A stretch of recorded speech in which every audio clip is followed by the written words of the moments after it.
নমস্তে বন্ধুগণ, আজকে আমি আপনাদের সামনে একটি গুরুত্বপূর্ণ বা ইম্পর্টেন্ট এপিসোড তুলে ধরার চেষ্টা করছি। উক্ত এপিসোডটি যে বিষয় নিয়ে আলোচনা করা হয়েছে সে বিষয়টি হচ্ছে আমাদের এই মনুষ্য দেহ যখন কোনো ব্যক্তির দেহত্যাগ হয় বা মৃতক ব্যক্তির শরীর মাটিতে পুঁতে দেই, কেউ কেউ আবার অগ্নিতে দাহ করি। এই দুইটির মধ্যে কোনটি শাস্ত্রসিদ্ধ কর্ম, এই বিষয় নিয়ে আজকের এই এপিসোড। তো বন্ধুরা বুঝতেই পারছেন আজকের এই এপিসোডটি খুব গুরুত্বপূর্ণ এবং তাৎপর্যময় হতে চলছে।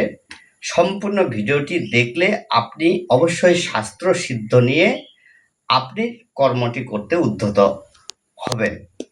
এবার চলুন উক্ত কর্মটি শাস্ত্রসিদ্ধ প্রমাণ তুলে ধরার জন্য আমাদের যে চতুর্বেদ রয়েছে ঋক, সাম, যজু, অথর্ব, এই চারটা বেদই হচ্ছে সকল শাস্ত্রের সবার ঊর্ধ্বে।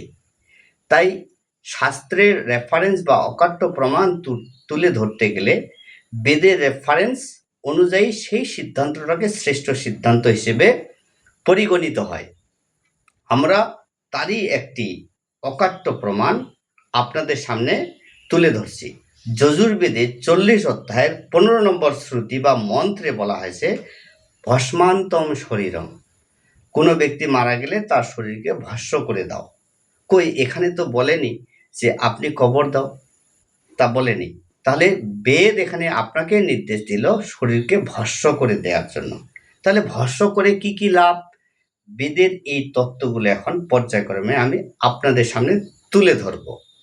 চলুন আগে মন্ত্র বা শ্রুতিটি উচ্চারণ করার চেষ্টা করি।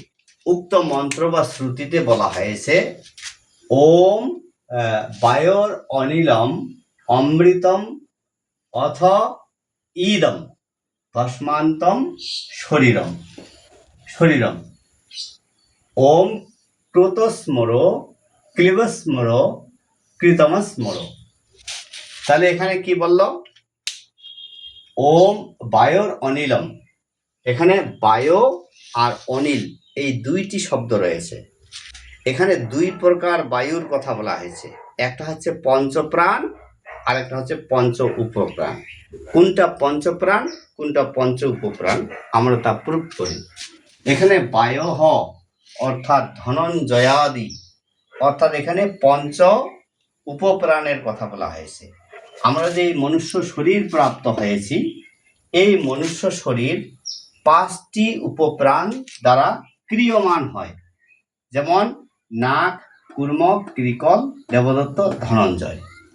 শুধু এই 5টি উপপ্রাণ দ্বারা ক্রিয়মান হয় না, আরো 5টি প্রাণ রয়েছে, অর্থাৎ প্রাণ, অপান, সমান, ব্যান, উদান। তাহলে 5টি আর 5টি 10টি এখানে বায়ু ক্রিয়মান থাকে। যখন এই বায়ুগুলো শরীর থেকে বিলীন হয়ে যায় তখন মনুষ্য শরীর শরীর থেকে জীবাত্মা বেরিয়ে যায়। তাহলে এখানে এই মনুষ্য শরীরটি যে পঞ্চতত্ত্ব দিয়ে তৈরি তা উক্ত বেদের ওই শ্রুতি দ্বারা আমরা প্রুফ করব। এখানে বলছে ভস্মান্তম শরীরম, কেন ভস্ম করে দিব? ভস্ম করলে কি এই পঞ্চতত্ত্বে বিলীন হয়? অবশ্যই বিলীন হয়। চলুন সেটারই প্রমাণ আমি আপনাদের সামনে তুলে ধরি। যখন আমরা দাহ কর্ম করি তখন এই দাহ কর্ম করার সময় আমরা কিন্তু মন্ত্রের মাধ্যমে আহুতি দেই। যেমন যখন মুখ্যাগ্নি করব, মুখ্য অগ্নি স্থাপন করবে, মুখ্য ব্যক্তি অগ্নি স্থাপন করবে, তখন কিন্তু ওম বায়োর অনিলম অনিলম অথেদম ভস্মান্তম শরীরম, এখানে এই মন্ত্র দিয়ে শুরু করতে হয়। তাহলে এখানে তারপরে আমরা ওম অগ্নায়ে স্বাহা, ওম সমায় স্বাহা, ওম অনুমতে স্বাহা, এরকম 127টি মন্ত্রে আহুতি প্রদান করি। আর আপনি যখন মৃতক ব্যক্তিকে কবর দেন তখন কিন্তু আপনার মন্ত্রপাঠ হয় না। তাহলে যে মৃতক ব্যক্তিকে কবর দিলে কোনো শাস্ত্রসিদ্ধ কর্মই হয় না। তাহলে প্রুফ পেলেন। তাহলে এই যে 127টি মন্ত্রে আহুতি দিয়ে ওই মৃত ব্যক্তিকে আমরা দাহ করি, তা কিভাবে পঞ্চতত্ত্বে বিলীন হয় তার প্রমাণ আমি তুলে ধরছি। যখন দাহ করি তখন ভস্ম পড়ে থাকে দগ্ধ অবস্থায়। এই ভস্মকে আমরা কি করি, মাটিতে পুঁতে দেই। পুঁতে দেওয়ার আগে কি করি, জল দ্বারা ওই ভস্মটার অগ্নিটা নিভিয়ে দিই। তাহলে মাটি প্রাপ্ত হলো, অর্থাৎ ক্ষিতি প্রাপ্ত হলো। তারপরে কি হলো, যেহেতু জল ব্যবহার করলাম তাহলে প্রাপ্ত হলো। যেহেতু ওই ভস্মে অগ্নি থাকে তাহলে তেজ প্রাপ্ত হলো। যেহেতু ওই ভস্মটি জ্বালিয়ে দেওয়ার সময় ধূম উৎপন্ন হয়েছে, তাই ধূম বা ধোঁয়া বায়ুতে বিলীন হয়েছিল, তাই মরুদ প্রাপ্ত হলো। যেহেতু মরুদ বা বায়ু শূন্যে বেগমান অবস্থায় থাকে, তাই শূন্য অর্থাৎ বোমে প্রাপ্ত হলো। তাহলে এই মৃত ব্যক্তির দাহ করলে পঞ্চতত্ত্বে বিলীন হয়, এইটাই হচ্ছে তার অকাট্য প্রমাণ। আর আরো একটি প্রমাণ হচ্ছে যে এই মনুষ্য শরীরকে যখন আমরা দাহ না করে পুঁতে দেব, তখন সেখানে একটা নির্দিষ্ট ভূমি অনির্দিষ্টকালীন অনাবাদী হয়ে পড়ে থাকে।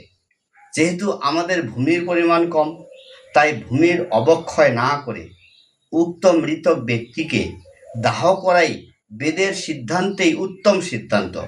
তাই পূর্বোক্ত ঋষিগণ এই মনুষ্য শরীরকে দাহ অর্থাৎ ভস্মান্তম শরীর অর্থাৎ ভস্ম করে দেওয়ার সিদ্ধান্তটাকেই শ্রেষ্ঠ সিদ্ধান্ত বলে আখ্যায়িত করেছেন। নমস্তে বন্ধুগণ।